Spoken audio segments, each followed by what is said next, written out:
Hello everyone, welcome back to Nifty 247। कल का market थोड़ा हैवी रहा और काफी लोगों के पोर्टफोलियोज पे भी प्रेशर दिख रहा होगा। सेंसेक्स ऑलमोस्ट 400 पॉइंट्स गिर गया और निफ्टी 23,900 के नीचे स्लिप कर गया।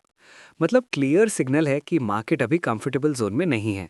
बट आगे कंटिन्यू करने से पहले एक इम्पॉर्टेंट अनाउंसमेंट। मैंने टीसीएस क्वार्टर 4 रिजल्ट्स पर एक डिटेल्ड वीडियो ऑलरेडी अपलोड किया है। अगर आपने अभी तक चेक नहीं किया तो डेफिनेटली जाके देखिएगा। आईटी सेक्टर का क्लियर ब्रेकडाउन मिल जाएगा। आगे भी मैं ट्राई करूंगा कि मैक्सिमम इंपॉर्टेंट कंपनीज के क्वार्टर 4 रिजल्ट्स कवर कर पाऊं।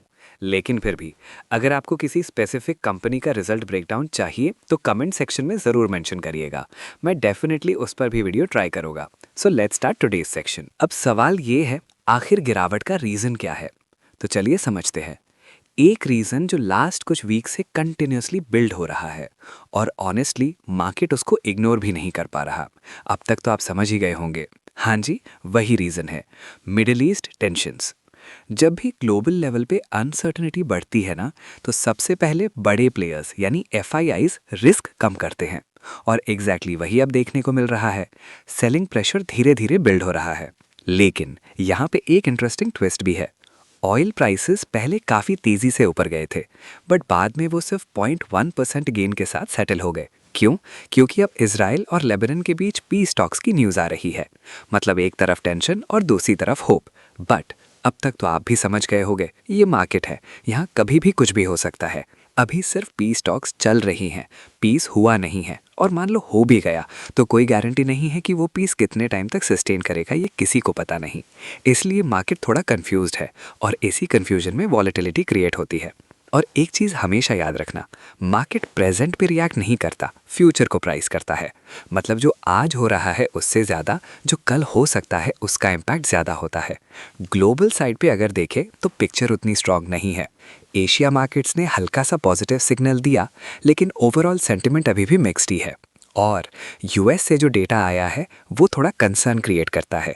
यूएस इकोनॉमी का ग्रोथ रिवाइज होकर सिर्फ 0.5% रह गया Q4 में। कंज्यूमर स्पेंडिंग ऑलमोस्ट स्टैग्नेंट है और इन्फ्लेशन अभी भी कंट्रोल में नहीं है। मतलब एक तरफ जियोपॉलिटिकल टेंशन और दूसरी तरफ वीक ग्लोबल इकोनॉमी, कॉम्बिनेशन थोड़ा रिस्की हो जाए। यहीं पे इंडिया एक अलग स्टोरी क्रिएट करता है। वर्ल्ड बैंक के अकॉर्डिंग इंडिया का ग्रोथ FY29 तक 7% के ऊपर रिबाउंड कर सकता है। और सबसे इम्पॉर्टेंट बात, इंडिया रिलेटिवली एनर्जी शॉक से रिजिलियंट है। तो शॉर्ट टर्म टेंशन है but long term story still strong है। नेक्स्ट स्टॉक्स की बात करते हैं। अब एक और सेगमेंट जो आज प्रेशर में था, बैंकिंग स्टॉक्स।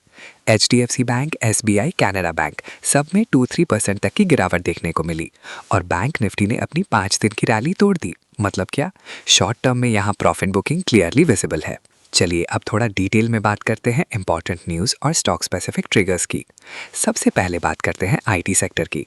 विप्रो ने अनाउंस किया है कि 16 अप्रैल को वो शेयर बायबैक कंसिडर करेगी। अब बायबैक का सिंपल मतलब क्या होता है? कंपनी मार्केट से अपने ही शेयर्स वापस खरीदती है। मतलब इनडायरेक्टली ये सिग्नल होता है कि मैनेजमेंट को अपनी कंपनी की वैल्यूएशन अट्रैक्टिव लग रही है। और इसी वजह से शॉर्ट टर्म में स्टॉक में पॉजिटिव सेंटिमेंट या स्टेबिलिटी देखने को मिल सकती है। अब बात करते हैं एक ग्लोबल डेवलपमेंट की।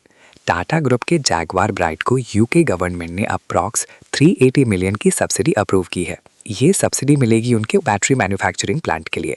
मतलब क्या समझना है यहाँ से? सिंपल, ग्लोबल लेवल पर ईवी इकोसिस्टम को अग्रेसिवली पुश किया जा रहा है और इंडियन कंपनीज भी उस रेस में एक्टिवली पार्टिसिपेट कर रही हैं।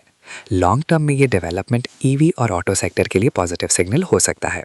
अब एक और इंटरेस्टिंग अपडेट, जीडीएन वेंचर्स ने गॉडियम आईवीएफ में 1.37% स्टेक एक्वायर किया है। अब ऐसे स्टेक डील्स छोटे लगते हैं लेकिन मार्केट के लिए काफ़ी इंपॉर्टेंट होते हैं। क्यों? क्योंकि ये इंडिकेट करता है कि इंस्टीट्यूशनल या स्ट्रैटेजिक इन्वेस्टर्स को कंपनी में पोटेंशियल दिख रहा है और इसी वजह से स्टॉक में शॉर्ट टर्म शार्प मूवमेंट या इंटरेस्ट बिल्ड हो सकता है। अब बात करते हैं आज के स्टॉक्स टू वॉच।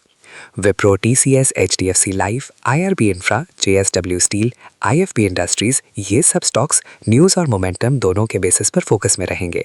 और ट्रेडर्स के लिए HCFL, डिलीवरी, वोल्टास, नाल्को, हिंडाल्को, ये स्टॉक्स आपको इंट्राडे या शॉर्ट टर्म मूवमेंट दे सकते हैं। बट एक बात है, मार्केट अभी ट्रेंड से ज़्यादा न्यूज़ पे रिएक्ट कर रहा है, तो ब्लाइंडली ट्रेड करना रिस्की हो सकता है। अब बात करते हैं IPO स्पेस की।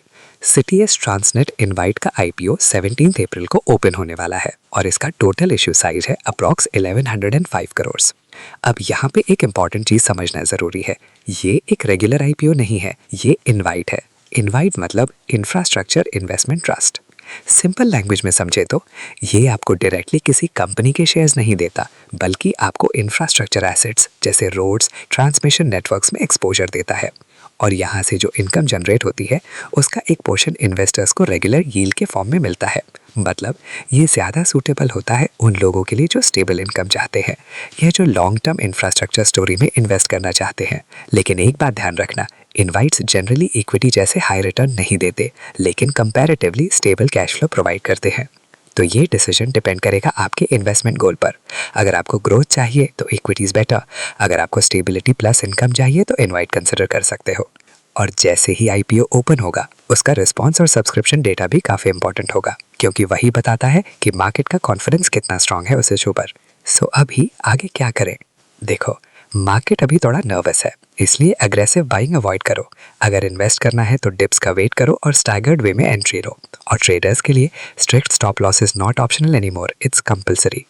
तो ओवरऑल देखें तो शॉर्ट टर्म में वॉलेटिलिटी हाई रहेगी, but long term India story अभी भी स्ट्रांग है। मार्केट हमेशा टेस्ट करता है पेशेंस को, और स्मार्ट इन्वेस्टर वही होता है जो पैनिक नहीं करता, प्लान फॉलो करता है। अगर आपको ऐसी ही क्लियर, प्रैक्टिकल और इजी मार्केट अपडेट्स चाहिए तो वीडियो को लाइक करो, चैनल को सब्सक्राइब करो और मिलते हैं नेक्स्ट अपडेट में। Stay calm, stay invested and stay informed.